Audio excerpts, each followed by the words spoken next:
Hey Internet, it's Megan again, and we are doing this month's version of From Page to Screen.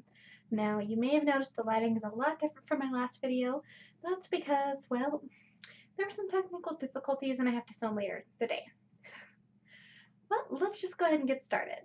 The book that we are focusing on this month is Miss Peregrine's Home for Peculiar Children by Ransom Riggs, directed by Tim Burton. The novel is about a 16-year-old boy named Jake whose grandfather has just died, and the birthday present that was found after his death sends Jake on an adventure to the island that his grandfather grew up in when he was young, and the children's home that is on the island. Well, when Jake gets there, he discovers that the home is in ruins, but the children may still be alive. And when he finds them, he follows them into a loop, which was created by Miss Peregrine, a 24-hour period in which the children live and do not age because it just resets every night. Well, fast forward a little bit as Jake is learning more and more about these peculiar children. He also discovers that he is peculiar himself, and it is up to him and the rest of the children to save themselves when evil comes knocking on their door. I do have a confession to make. I didn't read the novel until after I'd seen the movie twice.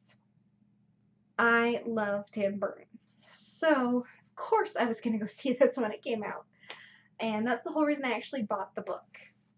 Now, the book itself feels like the perfect book to turn into a Tim Burton film because it has a huge array of the things that Tim Burton puts in his films that make it Burton-esque.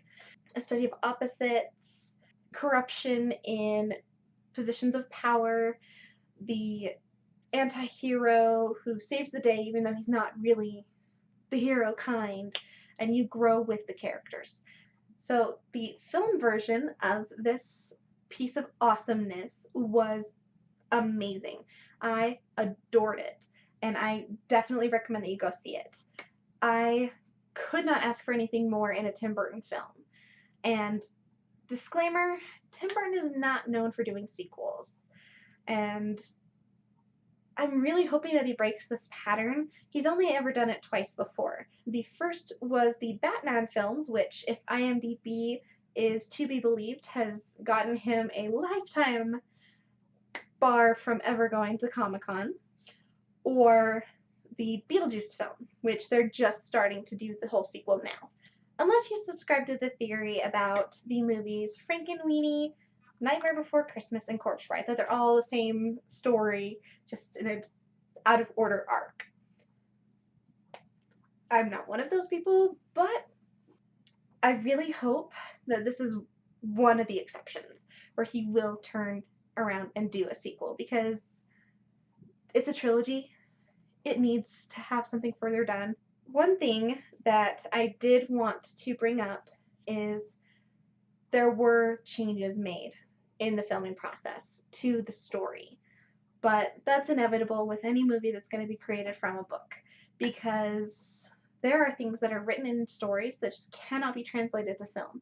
So I don't see anything wrong with it, but that might annoy some people. I was not annoyed because I didn't know that this was an issue until after I saw the movie and read the book. But one of the things that I really absolutely enjoyed the most about this film was the character of Miss Peregrine. I loved her characterization just because she was very maternal, very in the moment, very, hello, this is where we are, this is what we do, come take a look. Very protective of her charges, and just very approachable character. Now, in the book, Miss Peregrine is very much a background character. The story is all about Jake and the kids. She is there, but she's seen more as an obstacle to Jake into learning about his grandfather's past. Now, there were some issues with the kids and the transition from the book to the screen and how they changed some of their abilities around, and mostly in the main female character of Emma.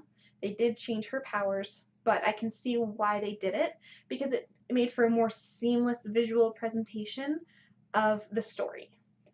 Now, I am going to tell you right now that I enjoyed the movie more because it's Tim Burton.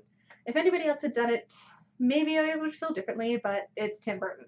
So there's really nothing I can say about that. But now, one of the things that I really adored when I actually picked up the book and got to read through it is the fact that it is, well, it's wonderful storytelling, but it's also got a visual aid to go along with the story.